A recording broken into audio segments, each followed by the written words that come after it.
বিষ্ণু ঈসা ইসলাম বলেন, মা আকালা আহাদুন তাআমান কাত্তু খায়রান আন ইয়াকুলা মিন আমালি ইয়াদাইহি। মানুষ পরিশ্রম করে তার দুই হাত দিয়ে উপার্জন করে যে জীবিকা নির্বাহ করে, এর চেয়ে শ্রেষ্ঠ জীবিকা পৃথিবীতে আর নেই। আল্লাহু আকবার। আপনারা যারা কষ্ট করে ঘাম ঝরিয়ে উপার্জন করেন, এই পৃথিবীতে এর চেয়ে শ্রেষ্ঠ উপার্জন আর হতে পারে? পরিশ্রম করে ঘাম ঝরিয়ে আপনি যে রিজিক এর বন্দোবস্ত আপনার হয়, এই খাবারের চেয়ে শ্রেষ্ঠ খাবার পৃথিবীতে হতে পারে? এরপর বিষ্ণু ঈসা ইসলাম বললেন, ওয়া ইন্না নাবিয়াল্লাহি দাউদ আলাইহিস সালাম কানা ইয়াকুলু মিন আমালি ইয়াদিহি। আল্লাহর নবী দাউদ আলাইহিস সালাম তিনি নিজ হাতের উপার্জন থেকে খেতেন। সুবহানাল্লাহি ওয়া বিহামদিহি। তিনি আর্মর বানাতেন, যুদ্ধাস্ত্র। তিনি বর্ম বানাতেন, নিজ হাতে বর্ম বানিয়ে যুদ্ধাস্ত্র বানিয়ে বিক্রি করে সেটা দিয়ে জীবিকা নির্বাহ করতেন। আল্লাহু আকবার। তাহলে পরিশ্রমের কোনো বিকল্প নেই। শ্রমের মাধ্যমে যে উপার্জন, এটা শ্রেষ্ঠ উপার্জন। তাই শ্রমজীবী যারা আছেন, মনক্ষুণ্ণ হবেন না, মন ছোট করবেন না। You are the superhero, you are the superhero, you are the remittance fighter of our country. এই জন্য রাস্তা দিয়ে যখন হাঁটবেন, বুক ফুলিয়ে হাঁটবেন, বস্তা ভরে টাকা নিয়ে দেশে ফিরবেন। ঠিক কিনা বলেন?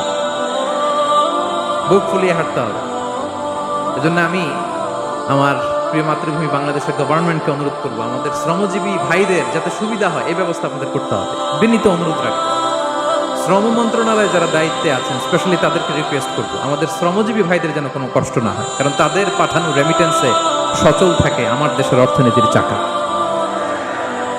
তারা ভালো থাকলে ভালো থাকবে বাংলাদেশ। Very simple. ঠিক কিনা বলেন?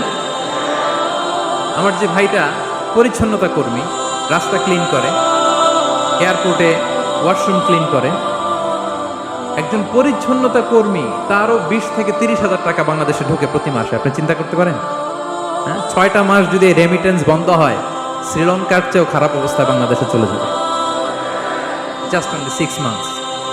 ভয়ঙ্কর অবস্থা হবে বাংলাদেশে। এটা আল্লাহর পক্ষ থেকে একটা স্পেশাল রাহমা, মার্সি এন্ড ব্লেসিংস, যে আমাদের রিজিকের তাগিদায় সারা বিশ্বে যে কাজ করতে হয়, আমরা কাজ করি আর দেশে টাকা পাঠাই, আর সচল থাকে আমার দেশের অর্থনীতির চাকা। আলহামদুলিল্লাহ পড়ে।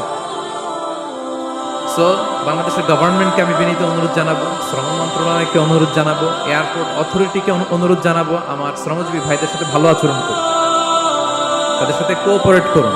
বিশেষ করে যতগুলো দূতাবাস আছে সারা বিশ্বে, বাংলাদেশের যে মিশনগুলো, দূতাবাসগুলো, আমার শ্রমজীবী ভাইদের যে কোনো কাজকে অগ্রাধিকার ভিত্তিতে আপনারা সার্ভিস দিন। এটা দিতেই হবে। ঠিক কিনা বলেন? তারা ভালো থাকলে ভালো থাকবে বাংলাদেশ। তো এই জন্য শ্রমের কোনো বিকল্প নাই। নিজ হাতে উপার্জিত অর্থ, নিজ হাতে উপার্জিত কামাই, এটা শ্রেষ্ঠ কামাই। তো আলহামদুলিল্লাহ আজকের অডিয়েন্সের মধ্যে শ্রমজীবী ভাইয়েরা বেশি। আলহামদুলিল্লাহ পড়ে। এটা আমাদের সৌভাগ্য। এই যে বাংলাদেশে এখন চাকরি নাই, চাকরির বাজার মন্দা, মাস্টার্স পাশ করে বেকার ছোট কোম্পানির ম্যানেজার, এরকম আছে না নাই?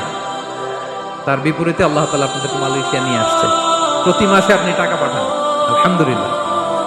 আপনি বাংলাদেশের যে উন্নয়ন, বাংলাদেশের যে ডেভেলপমেন্ট, এই যে স্মার্ট বাংলাদেশ বলে বলে মন্ত্রীরা মুখে ফেনা তুলে ফেলে, এটার গর্বিত অংশীদার আপনি। ঠিক কিনা বলেন? আপনি গর্বিত অংশীদার। You are the contributor, you are the real contributor. আপনার অবদানে বাংলাদেশ আজকে সচল। আলহামদুলিল্লাহ। সো মন ছোট করার কোনো সুযোগ নেই। নিজ হাতে উপার্জিত কামাই, এটা পৃথিবীর শ্রেষ্ঠ কামাই। আলহামদুলিল্লাহ। পরিশ্রমের মাধ্যমে যে উপার্জন, এটাকে ইসলাম আমাদেরকে উৎসাহিত করে। শুধু নামাজ, রোজা, জিকির এগুলো নিয়ে ইসলাম আমাদেরকে পড়ে থাকতে বলেনি। কোরআনিক অর্ডার হচ্ছে, আপনার নামাজ শেষ, আপনি বেরিয়ে পড়বেন, কাজে বেরিয়ে যাবেন। ফাইদা কুদিয়াতিস সালাতু ফান্তাশিরু ফিল আরদি ওয়াবতাগু মিন ফাদলিল্লাহ। বিধানটা কার বলুন? আওয়াজ করে বলুন, বিধানটা কার? এটা কোরআনিক ভার্ডিক্ট, কোরআনের বিধান। নামাজ শেষ, গোল হয়ে বসে জিকির করতে বলা নাই আল্লাহ। আল্লাহ বলেছে ফান্তাশিরু ফিল আরদ ওয়াবতাগু মিন ফাদলিল্লাহ। জমিনে ছড়িয়ে পড়ো, আল্লাহর রিজিক তালাশ করো। নামাজ শেষ, বেরিয়ে যাবে। কৃষক চলে যাবে মাঠে, শ্রমজীবী চলে যাবে ফ্যাক্টরিতে, শিক্ষকরা চলে যাবে তাদের শিক্ষা প্রতিষ্ঠানে, কর্পোরেট ওয়ার্ল্ডের লোকেরা চলে যাবে তাদের প্রতিষ্ঠানে। ডেভেলপমেন্ট করতে হবে, সিভিলাইজেশন করতে হবে। নামাজের পরে গোল হয়ে বসে থাকা চলবে না। কি ব্যালেন্স দেখেছেন ইসলাম? আজান হয়েছে তো মসজিদে আসো, নামাজ শেষ বেরিয়ে পড়ো। আলহামদুলিল্লাহ, কি ভারসাম্যপূর্ণ ইসলাম। ফাইদা কুদিয়াতিস সালাতু ফান্তাশিরু ফিল আরদ, যখন সালাত শেষ জমিনে ছড়িয়ে পড়ো, আল্লাহ রিজিক অন্বেষণ করো।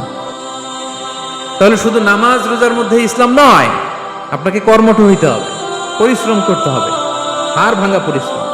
বিশ্বনবী সাল্লাল্লাহু আলাইহি ওয়াসাল্লাম অত্যন্ত পরিশ্রমী ছিলেন। He started his first career as a shepherd. সুবহানাল্লাহ। ওনার প্রথম ক্যারিয়ার উনি রাখাল হিসেবে শুরু করেছেন। রাখালরা যে কাজ করে, অর্থাৎ মরুভূমিতে ভেড়া, মহিষ, ভেড়া, ছাগল, তারপর বকরি, দুম্বা, এই চরানোর কাজগুলো দিয়ে বিষ্ণু সাল্লাল্লাহু আলাইহি ওয়াসাল্লাম তার ক্যারিয়ার শুরু করেছেন অ্যাজ এ শেফার্ড। বিষ্ণু সাল্লাল্লাহু আলাইহি ওয়াসাল্লাম বলেন, সহিহ বুখারীর বর্ণনা, মা বাআসাল্লাহু নাবিয়্যান ইল্লা রাআল গানাম। আল্লাহ তাআলা এই পৃথিবীতে এমন কোন নবী পাঠায় নাই যে নবীরা ছাগল চড়ায় নাই। সুবহানাল্লাহ পড়বেন না?